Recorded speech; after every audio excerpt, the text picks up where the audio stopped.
인생의 주권자 되시는 하나님께 내 모든 삶을 맡기고 삽시다. 그런 제목으로 하나님 말씀 전하려고 합니다. 이 말씀을 들으신 다음에 여러분의 삶이 참 평안이 넘치고 확신이 가득 차고 의욕이 넘치는 새로운 삶이 될 수 있기를 기대하겠습니다. 오늘 본문은 인생의 궁극적인 인생의 결정권자는 내가 아니고 하나님이라고 말씀하시는 내용입니다. 하나님은 우리 인생의 삶의 주체이시고 우리 인생의 삶의 결정권자 되심을 선언하면서 모든 범사를 여호와께 맡기고 하나님의 은혜를 구하면서 사는 삶이 복된 삶임을 말씀해 주십니다. 그렇게 사는 자가 지혜자의 삶이라는 겁니다. 특별히 인간사를 그 뜻대로 경영하시고 섭리하시는 하나님의 주권을 말씀하면서 마음의 경영은 사람이 할 수 있지만 그것의 응답은 여호와께로서 난다. 사람이 자기 행사를 계획은 할 수 있지만 그 행사를 여호와께 맡겨야 그 행사가 이루어진다. 이런 말씀을 하시고 계십니다. 이런 말씀은 불신자들이 볼 때에는 이해가 되지 않는 말씀이죠. 내 인생의 주인은 난데 왜 내 인생을 하나님께 맡기라고 그러느냐, 이렇게 생각을 하는 사람들이 많습니다. 사람들이 이 땅에 살아가면서 각자 나름대로의 계획과 목적을 가지고 열심히 살아갑니다. 이것은 신자나 불신자나 동일하지요. 불신자도 계획과 목적을 가지고 열심히 살고 신자도 인생의 어떤 계획과 목적을 세우고 열심히 삽니다. 그러나 어떠한 삶의 자세로 살아가는지에 대해서는 불신자와 신자 사이에 엄청난 차이가 있습니다. 불신자는 자신의 뜻과 계획대로 모든 일이 진행되고 성취된다고 생각하고 있습니다. 그래 자신이 계획을 세우고 뜻한 바를 열심히 노력하면 다 성취할 수 있다고 생각합니다. 그러기에 그들은 모든 계획과 그의 경영에 하나님을 염두에 두지 않습니다. 하나님의 도우심을 인정하지 않습니다. 그리고 실패하면 원망을 하는 겁니다. 사람을 원망합니다. 누구 때문에 내 사업이 실패했네, 내 인생이 실패했나. 부모도 원망하고 형제도 원망하고 친구도 원망하고 자기를 실패케 한 주 원인자를 주변에서 찾으며 원망하거나 다음에 원망을 안 한다면 자기 자신을 자학합니다. 내가 왜 그때 그런 결정을 해서, 내가 왜 어리석게 행동해서 실패했노 해서 문제의 원인을 자기에게서 혹은 다른 사람에게서 찾으면서 원망하고 자학을 합니다. 그리고 자기가 목표한 것을 이루고 성취를 시킨 다음에는 반대로 성공하면 자고합니다. 자랑합니다. 교만해집니다. 우쭐거립니다. 내 능력 봐라, 내 실력 봐라는 겁니다. 그리고 남들 앞에 뻐기면서 인정을 받고 싶어 하는 것입니다. 그러나 성도들은 이와 같은 다릅니다. 모든 삶의 배후에 하나님의 경영하심과 뜻하심과 섭리를 인정합니다. 비록 1차적으로는 내 자신의 계획을 하고 추진한다 할지라도 궁극적으로는 그 일을 이루게 하시고 성취하시는 분은 따라합시다. 내가 아니고 하나님이시다. 그것을 인정하고 신앙을 고백하는 사람이 그리스도인입니다. 할렐루야. 그래서 자기가 원했던 바를 이루어 주심도 주의 은혜임에 감사하고 서로 자기가 뜻했던 대로 이루어지지 않고 그 반대의 현상이 나타난다 할지라도 하나님의 섭리 안에서 결국 합력해서 선을 주실 줄로 믿고 인내하며 기다릴 수 있습니다. 꼭 자기 뜻대로 되게 해달라고 하나님 앞에 구하지 않습니다. 예수님은 겟세마네 동산에서 마지막 기도를 드리면서 아버지여 나의 원대로 마옵시고 아버지의 원대로 되기를 원하나이다. 이렇게 기도를 했습니다. 여러분, 우리보다 생각이 높으시고 뜻이 넓으시고 할렐루야. 우리는 한 치 앞도 내다보지 못하지만 영원을 내다보시는 하나님이 정말 나를 사랑하시고 나를 향한 놀라운 섭리와 계획이 있다면 내가 잠깐 당하는 어려움조차도 합력해서 유익을 주실 분이라는 사실을 믿는다면, 할렐루야, 내 원대로 잠시 동안 되지 않은 것 가지고 불평할 이유가 없습니다. 내가 넘어짐이 도리어 하나님의 뜻이고 내 실패가 도리어 이틀을 통해 내가 깨어지고 겸손해져서 하나님의 큰 뜻을 이루는 그런 과정이라면 내 원대로 마시고 아버지 원대로 하십시오. 그리고 믿는 겁니다. 내 안에서 착한 일을 시작하시니가 그리스도 예수의 날까지 하나님의 놀라운 축복과 하나님의 나를 향한 놀라운 계획을 이루어 가실 것을 믿는 겁니다. 하나님을 사랑하는 자, 곧 그의 뜻 안에서 부르심을 입은 자들에게는 모든 것을 선과 악 그리고 실패와 성공을 믹서시켜서 결국은 내게 선을 이루어 주실 분이라고 받아들이는 겁니다. 할렐루야. 그렇기 때문에 하나님 앞에서 어떤 문제 앞에서도 그는 하나님을 신뢰함으로 감사할 수가 있지요. 내 인생의 키를, 내 삶의 자동차의 운전대를 하나님 앞에 맡기고 하나님 의뢰하고 기도하면서 하나님께 맡기고 살다 보면 하나님께서 내 인생을 행복의 항구로 인도해 주신다. 소원의 항구로 인도해 주시는 줄로 믿습니다. 그래서 성경 곳곳에 하나님의 주권에 대해서 많이 말씀하고 있어요. 하나님은 주권자시다. 하나님은 한 개인의 생사와 화복을 주관하시는 분이고 한 국가의 흥망성쇠를 관장하시는 분이다. 이렇게 말씀을 하고 있다고요. 여러분, 이사야서 33장 22절에 아주 중요한 말씀이 있습니다. 하나님은 최고의 새 권세를 가지고 세상을 통치하신대요. 이사야서 33장 22절, 대저 여호와는 우리의 재판장이시오, 사법권자시고, 그 다음에 여호와는 우리에게 율법을 주신 율법자요, 그 다음에 우리를 다스리시는 왕이시니 그가 우리를 구원하실 것입니다. 민주주의는 상권이 분립되어 있습니다. 행정 총책임자는 대통령이고 입법의 총책임자는 국회의장이고 사법부의 총책임자는 대법원장이고 이렇게 서로 권력을 분산해서 독주를 못하도록, 인간은 불완전하니까 그러니까 독주를 못하도록 한 것입니다. 그러나 하나님은 불완전한 분이 아닙니다. 지혜가 모질한 분이 아닙니다. 할렐루야. 누구의 어드바이스를 듣고 누가 옆에서 보좌관이 한마디씩 해줘야 아 그렇구나 그렇게 할게 이러고 그때서 깨닫는 분이 아니라고요. 지혜가 충족된 분이시고, 할렐루야, 전능하신 분입니다. 그러기에 인간의 어드바이스가 필요 없는 분이에요.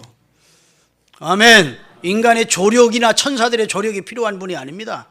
어떤 일을 판단하고 결정함에 있어서 누구의 판단을 받고 하나님이 앞에 이래라 저래라 할 자가 없다고 성경은 선언하고 있다. 그러니까 그분이 최고의 상권인 행정권과 그 다음에 우리에게 율법을 주신 입법권자이고 그 다음에 우리를 마지막에 심판하실 재판권자임을 선언하신 겁니다. 모든 이 땅의 주권이 하나님께 있음을 선언하고 있는 내용이 이사야 33장 22절에 다시 한번 읽겠습니다. 대저 여호와는 우리의 재판장이시요 여호와는 우리에게 율법을 세우신 분이요 여호와는 우리의 왕이시니 그가 우리를 구원할 것입니다. 그래서 할렐루야. 그래서 하나님은 주권자요 창조자요 통치자요 심판자이심을 선언하고 있습니다. 믿습니까? 예수님은 우리에게 주기도를 가르쳐 주셨습니다. 기도문을 쭉 그 내용을 가르쳐 주신 다음 마지막에 나라와 권세와 영광이 아버지께 영원히 있습니다. 예수님만큼 하나님을 잘하는 분이 없습니다. 근데 그분이 기도를 쭉 가르쳐 주고 그 기도를 이루어 주실 수 있는 분은 하나님인데 그 하나님의 손에 나라도 권세도 영광도 다 있음을 알고 고백했습니다. 믿습니까? 네. 자, 하나님의 장중에 무엇이 있느냐? 성경에 보니까 생명이 하나님께 있습니다. 아멘. 하나님은 생명의 원천이요 근원자십니다. 우리에게 생명을 수여하신 분입니다. 진화론을 우리가 지금 주장을 하지만 가설이지 생명을 어떻게 생명이 존재됐는지는 설명을 못하고 있습니다. 그저 핵산 덩어리가 뭉쳐 다니다가 무슨 아메바가 뭐 발생했고 아메바가 뭐 변해서 뭐 진화됐고, 생명 자체는 설명할 길이 없다고요. 하나님이 생명의 창조자시고 생명의 근원이십니다. 할렐루야. 그래서 하와가 가인이라는 아들을 낳고 창세기에 보면 내가 여호와로 말미암아 등남했다. 사실은 하와가 누구와 동침했습니까? 아담과 동침해서 자식을 낳았지만 생명을 주신 분이 하나님이라고 고백합니다. 주신 자도 여호와시고 취하신 자도 여호와라고 욥이 고백한 것은 생명의 수여자가 하나님이라고요. 생명이 하나님께 있습니다. 모든 자의 생명이 여호와께 있어요. 그래서 살인이 죄가 되는 겁니다. 그래서 자살이 죄가 되는 겁니다. 내 생명의 주인도 주님이라고 하나님이라고 믿어야 돼요. 이 세상에 가장 어리석고 비겁한 행동이 어떤 행동이냐면 자식들 죽이고 부인 죽이고 자기도 죽는 집단 가정자살이에요. 참으로 그 사람 비겁한 사람입니다. 여러분, 내가 죽으면 자식들 어떻게 할까 걱정할 거 없어요. 아이들을 복은 분복이 따로 있어. 고생하며 살지는 모르지만 나중에는 어렸을 때의 고생이 나중에 더 큰 성공과 영광을 누리게 되는 계기가 될 수 있다고. 믿습니까? 내가 죽으면 우리 새끼들 어떻게 굶을까 두렵고 같이 죽자고 죽이는 것은 정말로 어리석기 그지없는 비겁한 행동이라고요. 사람에게 다 분복이 따로 있는 줄로 믿고, 할렐루야, 생명이 주께 있음을 고백하며 살아야 됩니다. 전쟁의 승패도 하나님께 있음을 믿으십시오. 잠언 21장 31절에 보면 사람들이 싸울 날을 위하여 뭐 군마를 준비하지만은 이김은 여호와께 있대요. 다 같이 싸울 날을 위하여 마병을 예비하거니와 이김은 여호와께. 그래서 전쟁사를 보면 도저히 이길 수 없는 전쟁을 이겨낸 역사는 많이 있습니다. 기도원 300명 용사가 미디안 대군을 쳐부신 것이나, 할렐루야, 미스바에 모였던 이스라엘 그 오합지졸이 블레셋 그 대군을 물리치고 백가라에까지 승리를 한 것이나, 성경에 보면 사네립의 군대가 예루살렘을 18만 5천이 진쳤다가 그 자리에서 하룻밤에 다 진멸을 당한 것이나, 믿습니까? 다 전쟁의 승패를 주장하시는 분이 여호와임을 이스라엘은 믿었습니다. 아멘.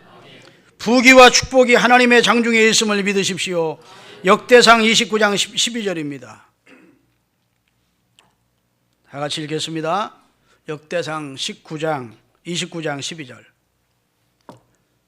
부와 귀가 주께로 말미암고, 부와 귀, 부함과 존귀함이 주께로 말미암고, 또는 또 주는 만물의 주제가 되사 손에 권세와 능력이 있사오니 모든 사람을 크게 하심과 강하게 하심이 주의 손에 있습디다 라고 다윗이 고백을 한 겁니다. 본인이 크고자 해서 큰다는 게 아니라 하나님이 키워주셔야 된다, 높여주셔야 된다면 믿습니까? 여러분, 사무엘상 2장 6절부터 8절까지 보면 한나의 고백인데, 기도응답 받고 나서 한나가 깨달은 게 있습니다. 다 같이 여호와는 죽이기도 하시고 살리기도, 수월에 내리게도 하시고 거기서 올리기도 하시는, 여호와는 가난하게도 하실 수 있고 가난한 자를 부하게 할 수도 있고 낮출 수도 있고 낮추었던 자를 높일 수도 있다. 가난한 자를 진토에서 일으켜서 빈궁한 자를 거름더미에서 아주 형편없던 인간을, 형편없는 그런 처지에 있던 사람을 귀족들과 함께 앉게 하시며 영광의 자리에 존귀하게 만들 수 있는 분이 하나님이시다. 믿습니까?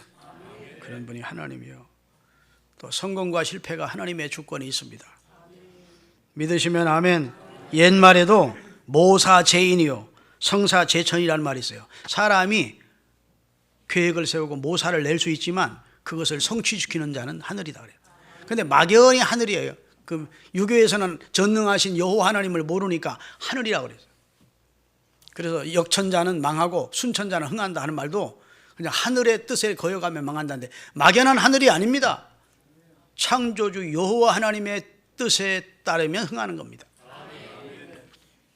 할렐루야. 이 사실을 느부갓네살 왕이 하나님이 7년 동안 징계를 받은 다음에야 깨달았다고.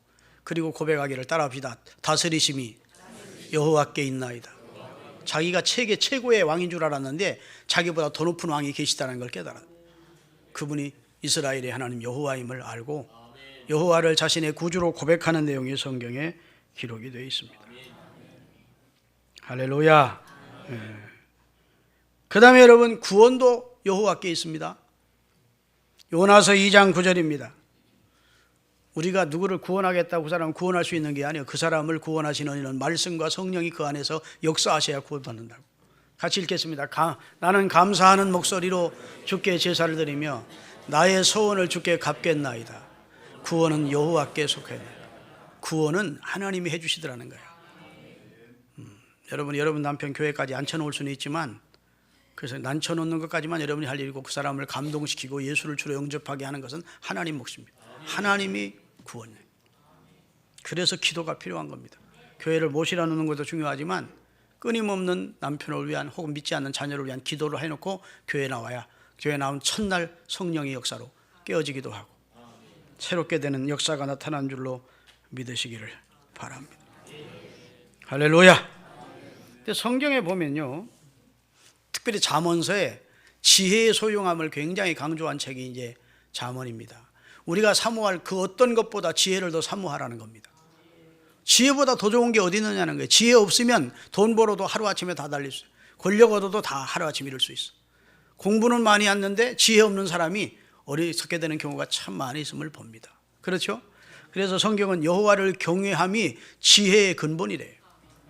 여호와를 경외하는 것이 지혜의 첫걸음이고 여호와께서 주신 말씀대로 사는 것이 지혜로운 삶이라고 우리에게 선언해 주신 줄로 믿습니다. 그래서 오늘 본문 보면 매 절마다 여호와란 말이 나와요. 1절 보면 여호와는 사람들의 경영을 뜻대로 이루시는 분이다. 2절 보면 여호와는 사람들의 심령 상태를 다 꿰뚫어 보니시다. 3절은 여호와는 사람들의 신앙으로 경영하는 일을 이루어 주시는 분이다. 4절은 여호와는 모든 피조물을 주장하시는 분이다. 할렐루야. 인생의 진정한 결정권자가 하나님이라는 선언을 하고 있는 거예요. 인간은 이성이 없는 로봇도 아니고 영혼이 없는 짐승이 아닙니다. 인격적인 존재고 독립적이고 고귀한 존재로 하나님이 우리 인생을 지어주셨습니다. 동물은 그대로 삽니다. 수천 년 전 새들이 짓던 그 집을 그대로 짓고 삽니다. 그렇죠? 새들이 집을 개량한 거 보셨습니까? 무슨 우리가 IQ가 높다는 원숭이도 집을 개량합니까? 그런 게 없어요. 사람에게는 하나님의 형상을 넣어주시고 인격적인 존재, 다시 말해 지정의적을 가지고 하나님을 닮은 그런 행동을 할 수 있도록 하시었다고. 그래서 지적으로 사고할 수 있습니다. 정적으로 느낄 수 있습니다. 의지적으로 행동할 수 있습니다. 믿습니까? 어떤 뜻을 세우고 그것을 이루어갈 수가 있는 것이 사람에게 주어져 있다고요. 그래서 인간은 자신의 의지와 감각과 판단력을 최대한 활용해서 어떤 일을 계획할 수도 있고 어떤 일을 추진하여 성취할 수도 있습니다. 인간은 전혀 능력이 없다. 그게 아니에요. 오늘 본문은 하나님은 인간을 뛰어난 피조물로 지으셨어요. 그래서 인간은 계속 찬란한 문화를 일구어왔고 과학을 발전시키고 지식을 발전시켜 왔고 의학도 발전시켜 왔습니다. 그렇죠? 하지만 인간이 아무리 지혜롭고 사고력이 탁월하다 할지라도 전능자가 아니라는 겁니다. 만능이 아니라는 거예요. 만유의 대주제가 되시고 이 세상 역사의 주인이신 하나님의 도움이 없이는 성취할 수 없다는 겁니다. 성취한다 할지라도 그리스도 안에서 하는 것이 아니면 아무것도 아닌 것으로 하나님이 보시겠다는 거예요. 인간은 정말 한 치의 앞도 내다보지 못하는 한계가 분명한 존재입니다. 이걸 유한한 존재라 그러는 거죠. 그렇죠?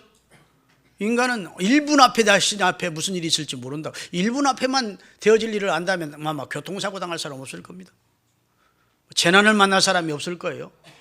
그런데 아무리 똑똑하고 박사학위를 몇 개씩 얻고 해도 한 치의 앞도 내다볼 수 없는 유한하기 그지없는 존재예요. 또 육체적으로도 어느 순간 가면 생을 마쳐야 되는 그런 유한한, 수명도 유한한 존재이고 능력도 유한하고 지혜도 유한하고. 믿으십니까? 그걸 인정하라는 겁니다. 그런데 이걸 인정하지 않는 겁니다. 인류가. 하나님을 거역하는 사람들이 인생의 어리석음이 그 하나님의 주권을 모르고 주권자를 대적하고 불신하는 겁니다. 타락한 존재가 둘이 있다고 그랬습니다. 첫째는 사탄이고 둘째는 인간입니다. 자, 첫째로 이사야서 14장 14절에 보면 사단이 뭐라고 그러냐?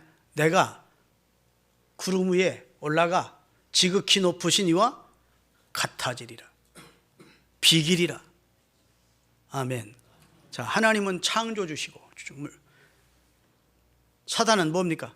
피조물입니다. 하나님의 지음받은 천사라고. 그런데 피조물이 어찌 하나님과 같아질 수 있겠어요? 여러분, 지음을 받은 자가 지은 자와 어떻게 동일할 수가 있겠어요? 그런데 그런 망령된 생각을 했다는 것입니다. 그러니까 쫓김받은 겁니다. 그 쫓김받은 사단이 똑같은 짓을 누구에게 합니까? 아담과 하와에게. 너도 이 선악과를 따먹으면 하나님과 같아져.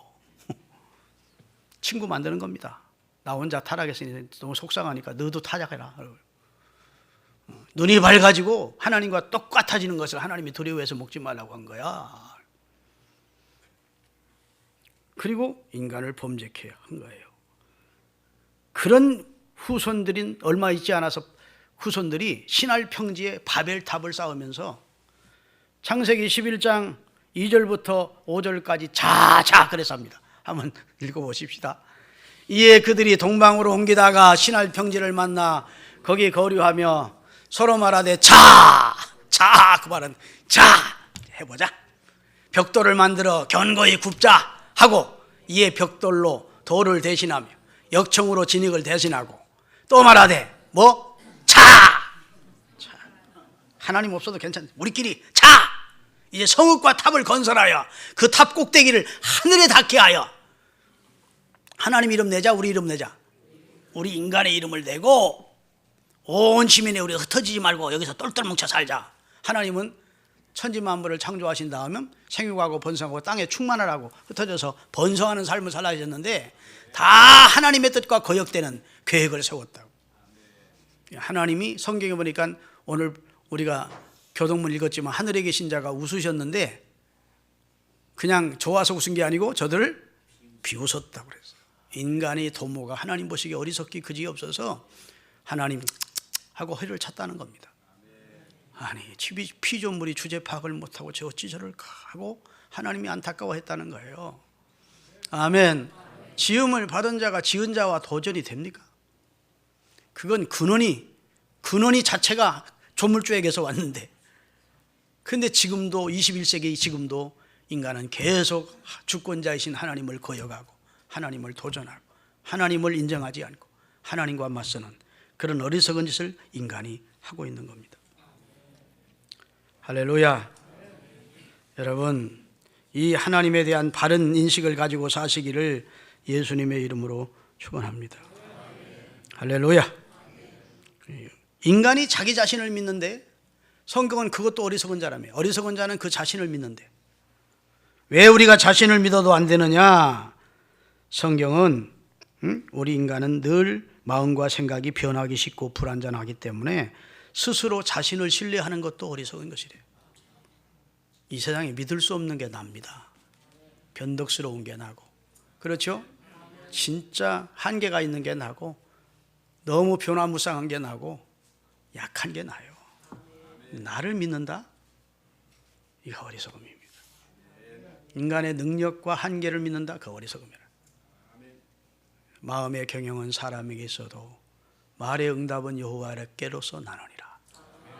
너의 행사를 여호와께 맡기라. 그리하면 저가 이루어 주시리라. 마음으로 사람이 자기 길을 계획할 수는 있다.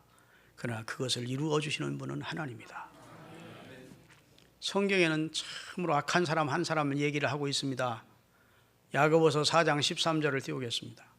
들으라 해놓고 어리석은 우리를 향해서 들으라 하는 거예요. 들으라. 너희 중에 말하기를 오늘이나 내일이나 우리가 어떤 도시에 가서 거기서 1년을 머물며 사업을 해서 이익을 보리라 하는 자들아. 내일 일을 너희가 알지 못하나? 너희 생명이 무엇이냐? 너희는 잠깐 보이다. 왜 인간의 유한함을 너희가 모르느냐 그 말입니다. 아니 아무 도시에 가서 1년을 살 수 있으려는 보장을 누구한테 받았느냐는 겁니다. 그 사업을 해서 이익을 낼 수 있다는 보장을 누구한테 받았느냐는 겁니다. 그래 안 그래요? 내일이 내 날이 아닌데 1년을 유하며 장사하여 많은 이익을 내리라? 그게 다 육신의 정욕에서 나오는 그 생각이라는 거예요. 하나님을 인정치 않는 생각이라는 거예요. 아멘. 내일 일을 너희가 알지 못하는도다. 너희 생명이 무엇이냐? 너희는 잠깐 아침에 보이다가 없어지는 안개와 같은 존재니라. 네 실상을 알라는 겁니다. 인간의 실상을. 그 다음에 중요한 말입니다. 너희가 도리어 말하기를 하나님의 뜻이면 우리가 살기도 하고 이것도 저것도 하리라 할 것이거늘. 자, 이 사람이 그러면 어떻게 해야 됩니까? 계획을 세울 때 하나님이 허락하시면 내가 아무 도시에 가서 1년 동안 살고 하나님이 허락하시면 거기서 많은 일을 남기겠다. 하나님이 은혜 주시면 하나님을 인정한다 그 말입니다. 하나님을 내 계획 속에 내 찬란한 인생의 목적 가운데 하나님이 개입이 돼야 된다는 겁니다. 왜 하나님 제껴놓고 인생의 참 주인이신 하나님 제껴놓고 네 혼자 인생을 설계하느냐는 겁니다. 내일 1년 이상 살 수 있으리라는 보장을 누구한테 받아내려? 하나님이 어리석은 자의 오늘 네 생명을 도로 취하리니 한대. 아멘. 거기서 사업하는 다음에 다 성공합니까? 많은 이익을 남길 수 있습니까? 실패하는 사람이 얼마나 많습니까? 그냥 내가 내 능력으로 많은 이익을 남기리라 하는 자들아, 내일 일을 너희가 알지 못하는도다. 너희는 잠깐 보이다가 없어지는 안개야. 네가 다시 이렇게 고백을 해야 된다. 주의 뜻이면, 주님이 은혜 주시면 내가 이렇게 살겠다고 하나님을 인정하라는 겁니다. 너는 범사에 그를 인정하라. 그리하면 저가 네 길을 지도하리라. 시편 37편 5, 6절을 같이 한번 읽겠습니다. 다 같이 읽습니다. 내 길을 여호와께 맡기라. 그리하면 저가 이루시고 내 의를 빛같이 나타내시며 내 공의를 가장 햇빛이 강렬하게 비치는 정오의 빛처럼 내 삶을 빛나게 해주겠다고. 어떻게 해야? 내 길을 여호와께 맡길 때. 믿으십니까? 우리 그렇게 사십시다. 아멘. 예수를 믿지 않는 사람이 어떤 선한 의도로 어떤 좋은 결과를 이루어냈다면 그것조차도 하나님이 은혜를 주신 겁니다. 어떤 사람이, 에디슨이라는 사람이 전구를 발명해냈다. 그것조차도 하나님이 그에게 내재적 지혜를 주신 겁니다. 아멘. 이 땅에 모든 인간이 연구하는 모든 것들이 하나님의 형상을 우리 속에 넣어주시고 우리에게 그런 지혜를 주셔서 얻은 것입니다. 하나님과 전혀 상관없이 하는 것이 아니라고요. 우리 마음에 소원을 두고 그 일을 이루어 가시는 분이 하나님이심을 성경은 말씀해 주신 거예요. 믿으십니까? 그래서 그 하나님을 인정하고 그 하나님의 주인 되심을 믿고 사는 인생이 복된 것입니다. 믿으시기를 바랍니다. 할렐루야. 자, 그러면 우리가 무엇을 맺게 될지만 간단히 말씀드립니다. 베드로전서 5장 7절 띄우겠습니다. 자, 너희 염려를 다 주께 맡기라. 이는 그가 너를 권고하심이라. 돌보아 주신다. 첫째는 뭘 맡겨야 돼요? 염려거리를 맡기세요. 여러분 가지고 있는 지금 염려가 무엇인지 모르는데 그 염려를 주께 맡기세요. 여러분, 맡긴다는 말은 히브리어로 꼬울이라고 그러는데 던져버린다, 굴려버린다 그런 뜻입니다. 내가 어떤 짐을 가지고 있는데 미었는데 너무너무 무거워 던져버리는 거예요. 내가 무거운 돌을 막 짊어지고 내려오는데 너무너무 힘들어. 그래서 굴려버리는 거야. 돌 굴려버리고 그냥 빈몸으로 내려오면 얼마나 쉬워. 굴려버리다, 던져버리다가 맡기다는 뜻이에요. 신앙이라는 말 자체가 하나님을 믿고 그에게 의탁하는 겁니다. 맡기는 거라고. 하나님의 전능하심을 믿으시면 아멘. 하나님이 날 사랑한다고 믿으시면 아멘. 하나님의 전지하심을 믿으시면 아멘. 하나님이 성경에 약속하신 말씀을 믿으시면 아멘. 그러면 충분히 맡겨야 됩니다. 내 염려를 맡겨야 돼요. 내 모든 시험 무거운 짐을 주 예수 앞에 아뢰이며 주께서 친히 날 돌아보사 내 근심 모두 맡으시네. 다 같이 무거운 짐을 나 홀로 지고 견디다 못해 쓰러질 때 불쌍히 여겨 구원해 주리. 은혜의 주님 오늘 본문 3절에 보면 우리 행사를 여호와께 맡기래. 아까는 염려를 맡기라 했고 내가 지금 추진하는 행사를 주님께 맡기래. 그리하면 주님이 이루어 주실 것이래. 시편 37편 5절에 보면 내 길을 여호와께 맡기래. 그 말은 내 앞날을 여호와께 맡기래. 내 앞날. 할렐루야. 55편 시편 55편 22절입니다. 다 같이 읽겠습니다. 내 짐을 여호와께 맡겨. 그가 너를 붙드시고 네가 흔들림이 없도록 붙들어 줄 것이라. 요동치 않도록. 염려를 맡기래요. 행사를 맡기래요. 길을 맡기래요. 짐을 맡기래요. 수고하고 무거운 짐진 자들아 다 내게로 오라. 내가 너 쉬게 해줄게. 성경은 심지어 원수 갚는 것도 하나님께 맡기래. 로마서 12장 19절입니다. 인생을 살다 보면 너무너무 억울하고 분한 원수가 생길 수 있습니다. 그런데 네가 갚으려고 하지 말아요. 그러면 그것이 계속 반복되는 거예요. 그러니까 하나님이 보시고 갚아준대. 같이 읽겠습니다. 내 사랑하는 자들아 너희가 친히 원수를 갚지 말고 하나님의 진노하심에 맡기라. 기록되었으되 원수 갚는 것이 내게 있으니 내가 갚아주리라고 구약에도 예언되어 있지 않느냐 이렇게 말합니다. 할렐루야. 참된 신앙은 하나님의 말씀과 그 인격을 믿는 겁니다.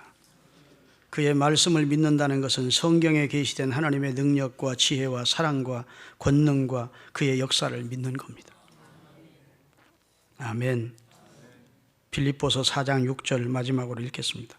다 같이 아무것도 염려하지 말고 그냥 아무것도 하지 말고 아무것도 이렇게 합시다. 시작. 아무것도 염려하지 말고 다만 모든 일에 기도와 간구로 너희의 구할 것을 감사함으로 하나님께 아뢰라.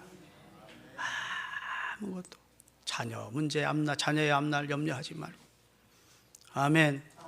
내 앞날 염려하지 말고 믿으십니까? 하나님께 다 맡기라. 그리고 어떻게 해요? 기도와 간구로 하나님께 맡겨. 그냥 알아서 해주세요 이게 아니라 기도하고 간구해서 네 구할 바를 하나님께 맡기래. 그리하면 어떻게 해주시느냐. 7절 그리하면 모든 지각에 뛰어난 하나님의 평강이 첫째로 평강의 복을 받는데 마음이 편해진대. 그리스도 예수 안에서 너희 마음과 생각을 지키시리라. 아멘.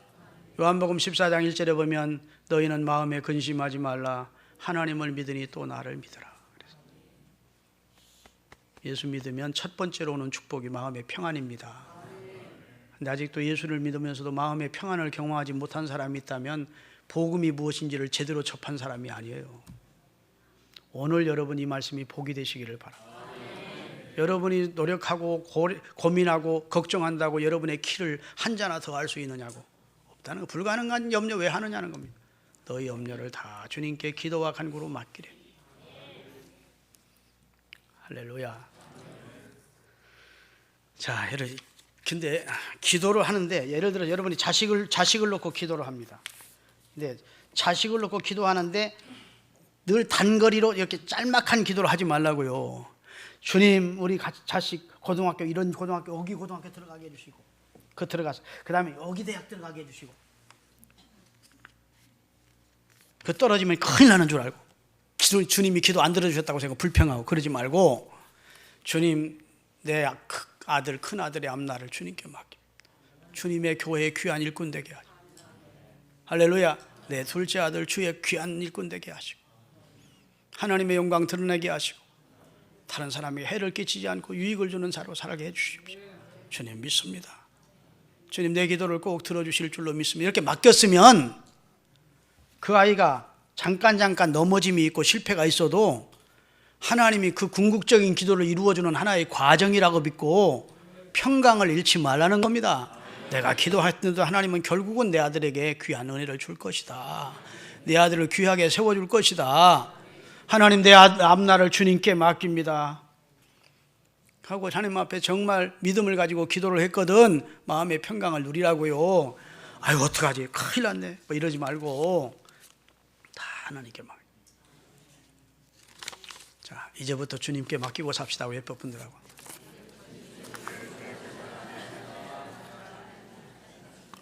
그래야 여러분의 마음에 평강이 옵니다. 평강이 임할 때 하나님의 성령의 역사도 임합니다. 평강이 없는 심령에는 성령 역사가 없어요. 그래서 예수님이 부활하신 다음에 평강이, 너희에게 평강이 있을지어다, 첫 번째, 두 번째, 숨을 내쉬며 성령 받으란 거예요. 평강이 와야 돼요. 예수 믿는 사람의 마음이 늘 노심초사, 근심 걱정으로 가득 차 있으면 안 돼요. 늘 자기라고 하는 개성, 이기적인 욕망, 그 다음에 막 자고하는 마음, 강력한 자기 어떤 인간적인 그런 생각, 이런 것들이 가득 찬 사람은 하나님께 맡길 수가 없어요. 그래서 혼자 고민하고 걱정하고 그냥 자기 신세를 자기가 볶는 거예요. 힘을 빼십시오. 제가 몇 번 한 비유라도 너무 좋은 비유니까 또 하는 거예요. 제가 우리 혜주는 지금 2돌이 안 됐습니다. 근데 펜 가지고 뭔가를 그리려고 그래요. 자꾸 갖다 놓고 이렇게 했어. 예? 그럼 할아버지가 뭐라고 할까? 아이고 잘 그렸네. 그러면 그건 거짓말이에요, 사실이요? 거짓말하는 거예요. 기죽장치 하려고 아이고 잘 그렸네. 그러지만 사실은 그림 아니야. 그 아이를 그림 잘 그리게 하려면 어떻게 해요? 할아버지가 펜, 크레용 잡으라고 그러고 그 손, 할아버지 손을 가지고, 그 아이보다는 제 손이 크잖아. 그 아이보다는 내가 잘 그릴 수 있잖아요. 그렇죠?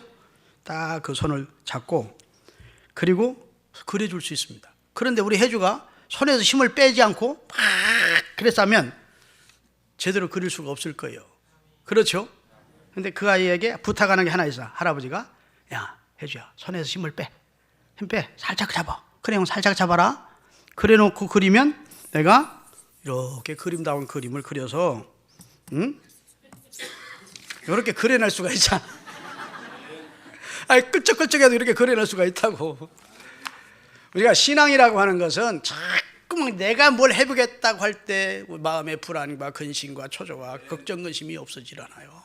뭔가 집착하게 되면 사람이 불안하게 되게 있어. 근심이 오게 돼 있어. 딱 맡겨야 돼. 내 손을 주님께 맡기듯이 딱. 나는 힘을 빼면 주님, 살든지 죽든지 흥하든지 망하든지 성하든지 쇠하든지 저는 주님 의지하고 살겠습니다. 맡아서 제 길을 인도하시고 제 가정을 인도하시고 주님께 맡기겠습니다. 이거 맡기고 가시기 바랍니다. 다 맡겨서 주님 앞에 나와서 이제 맡겨놨다가 또 집에 돌아갈 때는 또 근심거리 다 가방에 다시 넣어가지고 돌아가는, 그리고 또 다시 염려하며 살지 마시고 이제부터 오늘부터 여기 땡 해놓고 맡기자고. 맡기는 게 믿음이라. 맡겨야 하나님이 기뻐하신다. 기도하시겠습니다.